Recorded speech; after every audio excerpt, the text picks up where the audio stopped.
Está buscando información acerca de los presidentes de la República de El Salvador y cómo sus políticas afectaron tanto políticamente, social y económicamente al país. Pues aquí te lo contamos. A lo largo de la historia en El Salvador han existido diversos presidentes, los cuales hicieron cambios en dicho país. En este video les traeremos una breve información acerca de dichos personajes. Comenzaremos a hablar sobre los presidentes de El Salvador. Nuestro grupo está conformado por Alberto Ventura, Marvelin Arelí, Rivera González, José Gabriel, Torres Bonilla, Yeslin Stephanie y Vargas Pargas, Liliana Emperatriz. Comenzaremos nuestra línea de tiempo hablando sobre el doctor Manuel Enrique Araujo. Manuel Enrique Araujo llegó al poder los años 1911 a 1913. Único presidente salvadoreño asesinado en funciones. Fue un médico y, como se dijo anteriormente, un político salvadoreño. Al llegar al poder, Araujo se encontró con unas políticas públicas en deplorables condiciones, por lo cual implementó medidas económicas como la reducción de cargos públicos innecesarios y el aumento de impuestos al café, lo cual no favorece mucho a las oligarquías cafetaleras. Además, mejoró la infraestructura con la construcción de un ferrocarril, el cual conectaría a San Miguel con La Unión, y también la construcción del puerto en Trunco, que fomentaría ventajas en la economía. Políticamente se opuso a la intervención de William Taft, presidente de Estados Unidos, en Nicaragua, además de mantener unas buenas relaciones con los países vecinos. Socialmente creó la Guardia Nacional y promovió la educación, construyendo el Teatro Nacional y la Escuela de Medicina en la Universidad de El Salvador, conocida como La Rotonda. También adoptó el escudo y bandera actuales de El Salvador, fomentando el sentido nacional. A continuación, hablaremos del presidente Dr. Alfonso Quiñones Molina. Su gobierno duró desde el 1914 hasta el 1927. Ocupó la presidencia en 3 ocasiones y fue vicepresidente en 2. Su gobierno favoreció a la oligarquía cafetalera, aumentando la exportación de café sin mejorar la condición de vida de los trabajadores. Políticamente, su administración fue autoritaria y reprimió a la oposición. Igualmente, temas de cambios sociales y conflictos sociales, fundó la Liga Roja como un intento de mediación con los trabajadores y también creó la Radio Nacional de El Salvador. Continuando con nuestra línea de tiempo, hablaremos sobre Maximiliano Hernández Martínez. Maximiliano asumió el poder del gobierno salvadoreño en el año 1932 hasta 1944. Maximiliano asumió la presidencia salvadoreña tras un golpe de Estado, específicamente la de Araujo. Enfrentó la Gran Depresión con la diversificación agrícola y la creación del Banco Central de Reserva. Su régimen fue dictatorial, reprimiendo a la oposición, especialmente a los comunistas. En 1932 sofocó la insurrección campesina liderada por Farabundo Martí, ordenando la masacre de unas 25.000 a 30.000 personas en la llamada Matanza, lo que generó miedo y pérdida de identidad cultural entre los indígenas. El siguiente en nuestra lista es el coronel Óscar Osorio, quien gobernó nuestro país El Salvador los años 1950 hasta el 1956. Su gobierno fue marcado por el auge del café y la industrialización, pues fue conocido como la época de oro. Además, implementó reformas económicas con mayor intervención del Estado y creó instituciones como el Instituto de Vivienda Urbana, IBU, y el Instituto Salvadoreño del Seguro Social, IS. Políticamente otorgó derechos de voto a las mujeres y promovió la integración centroamericana, aunque mantuvo una postura anticomunista y reprimió a los opositores.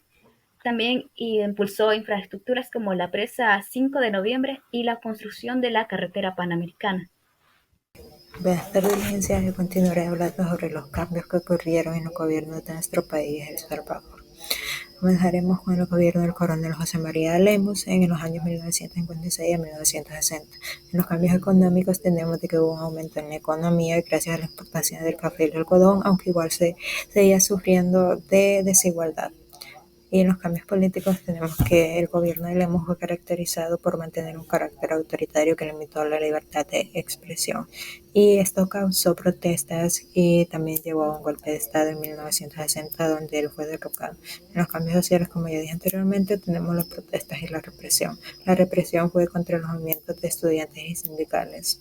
Y las protestas también fueron respondidas con violencia de parte del gobierno. Luego tenemos el gobierno del general Fidel Sánchez Hernández. En los cambios económicos tenemos de que hubo una crisis de migración que ocurrió por el aumento de la población y muchos salvadoreños comenzaron a emigrar a Honduras. Esta fue una de las causas por la cual comenzó la llamada guerra del fútbol en el año 1969.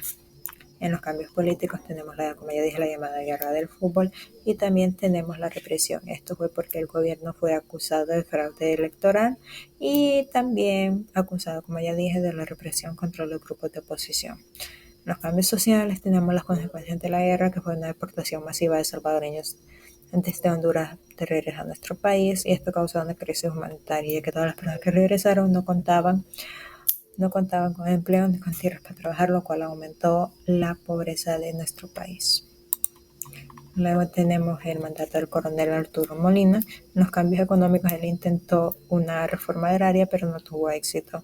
Fue acusado de fraude electoral y también incluso un grupo de militares intentó darle un golpe de estado a favor del ingeniero Napoleón Duarte, pero estos fueron derrotados y reprimidos. La censura aumentó de parte del gobierno y persiguió también a los opositores políticos. En los cambios sociales tenemos la protesta y la violencia estatal, ya que la represión se intensificó, comenzaron los ataques contra estudiantes y sindicatos y en 1972 el ejército cerró la Universidad de El Salvador. Tenemos finalmente al ingeniero José Napoleón Duarte. En los cambios económicos tenemos de que hay una crisis por la guerra civil y la deuda externa que se tenía, y el país sobrevivió a base de ayudas de Estados Unidos.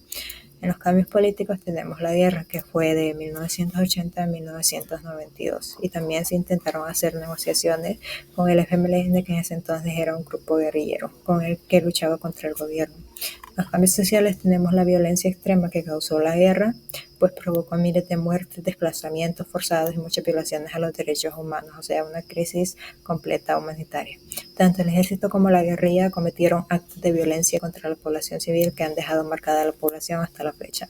Y eso es todo de mi parte, muchas gracias. Buenas tardes, soy José Gabriel Rivera González y hoy haré mi aporte en esta actividad. Comenzaré hablando acerca de Alfredo Cristiani, el cual estuvo en su mandato desde 1989 hasta 1994. Durante su mandato, El Salvador adoptó un modelo económico neoliberal debido a la privatización de bancos y de empresas estatales, lo que trajo una gran cantidad de inversiones, pero a su vez trajo una gran cantidad de desempleo y de desigualdad económica entre los ciudadanos del país. Su mandato estuvo históricamente marcado por la firma de los acuerdos de paz, lo cual fue en el castillo de Chapultepec en el año 1992. En 1993 se aprobó la ley de amnistía, con la cual los diversos juicios relacionados a los crímenes de guerra fueron totalmente anulados. En el mismo año se creó la PNC, la Policía Nacional Civil, la cual fue fundada por Alfredo Cristiani para mantener la seguridad en el país. Y pasando con el siguiente presidente sería el doctor Armando Calderón Sol, el cual estuvo en su cargo desde 1994 hasta 1999. Durante su gobierno se realizó la privatización de los sectores claves, como son las telecomunicaciones y el sistema de pensiones. Esto impuso la creación de maquilas para generar empleos, pero la mayoría ofrecía salarios muy bajos y estaban en unas condiciones muy precarias. Y esto llevó a los ciudadanos salvadoreños a buscar más oportunidades en Norteamérica. Pero Estados Unidos, al ver la gran cantidad de gente migrante que venía hacia su país, realizaba grandes deportaciones nuevamente hacia El Salvador. Esto llevó a la creación de las pandillas, la cual fue conocida como una moda muy peligrosa. Y a su vez el FMLN fue totalmente consolidado como un partido político. Y esto fue lo que nos lleva al siguiente presidente, el cual es Francisco Flores, el cual estuvo en su mandato desde 1999 hasta 2004. En el 2001, El Salvador adoptó el dólar como moneda gracias a él, y esto fue con el fin de una estabilidad económica más sostenible. Pero los precios en el mercado se elevaron y los salarios se mantenían bajos. También participó en el TLC, los Tratados de Libre Comercio, el cual se firmó con Estados Unidos en el año 2003, pero su gobierno fue gravemente criticado y esto se generó debido a la mala gestión que hubo en el año 2001, el día de la tragedia para el país de El Salvador, el gran terremoto. Y a su vez implementó un modelo para frenar a las pandillas, el cual fue conocido como la mano dura, pero esto no dio ningún beneficio y fue muy inútil de parte del gobierno. Y esto nos lleva al siguiente presidente, el cual es Elías Antonio Saca, el cual estuvo en su mandato desde el año 2004 hasta el año 2009. Él se enfocó en la infraestructura y en los programas sociales, y esto llevó a la creación de la Red Solidaria de El Salvador, lo cual ayudaba a las familias pobres. Sin embargo, la crisis económica mundial en el año 2008 afectó gravemente tanto a la Red Solidaria como al país completo, aumentando el desempleo de manera nacional. Su gobierno enfrentó acusaciones de corrupción y mal manejo de todos los gastos públicos, y en el año 2009 fue cuando se dio la creación de la implementación del Super Mano Dura, lo cual es la segunda versión del gobierno anterior, lo cual la Super Mano Dura solo llevó a algunas personas a la cárcel, pero no se encontró la raíz del problema y mucho menos llevó a una solución a un futuro. A su vez, Arena perdió las elecciones en el año 2009 frente al FMLN, el Frente Farabundo Martín, el cual venció los 20 años de gobierno de Arena. Y esto fue todo mi aporte, gracias por escucharme y los dejo con mi siguiente compañero. Buenas tardes, licenciada. Mi nombre es Marvel Ventura y el día de hoy a mí me toca hablar sobre los presidentes del año 2009 hasta la actualidad. Empezando con el presidente Mauricio Funes, que estuvo en la presidencia desde el año 2009 hasta el 2014. Algunos cambios importantes que implementó fueron el plan anticrisis, que este fue, mejor dicho, con la intención de crear más de 100.000 empleos en 18 meses. Este plan incluía bonos de educación, pensiones para adultos mayores, programas para agricultores y apoyo para personas desempleadas. También se realizaron varias reformas tributarias para aumentar los ingresos fiscales.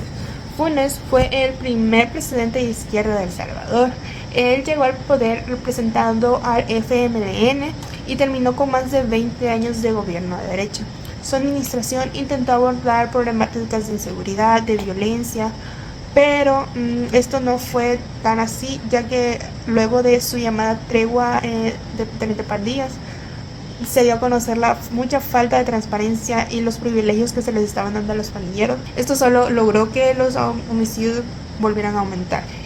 También, luego de esto, tenemos el sistema integrado de escuela inclusiva a tiempo pleno. Esto fue para mejorar la calidad educativa y la cobertura escolar. También implementó programas para mejorar las condiciones de vida de los sectores más vulnerables y dio entrega de equipos informáticos. En 2016, Funes huyó hacia Nicaragua, donde recibió asilo político, ya que luego de dejar su cargo en 2014 fue acusado por corrupción y mal manejo de los fondos públicos. Entonces se le señaló por el uso indebido de los recursos del Estado para beneficio personal. Luego tenemos al expresidente Salvador Sánchez Serén. Este estuvo en la presidencia desde el 2014 al 2019. Durante la presidencia de Serén, él implementó varias reformas fiscales para promover la equidad tributaria, con cambios en la ley del impuesto sobre la renta y el código tributario.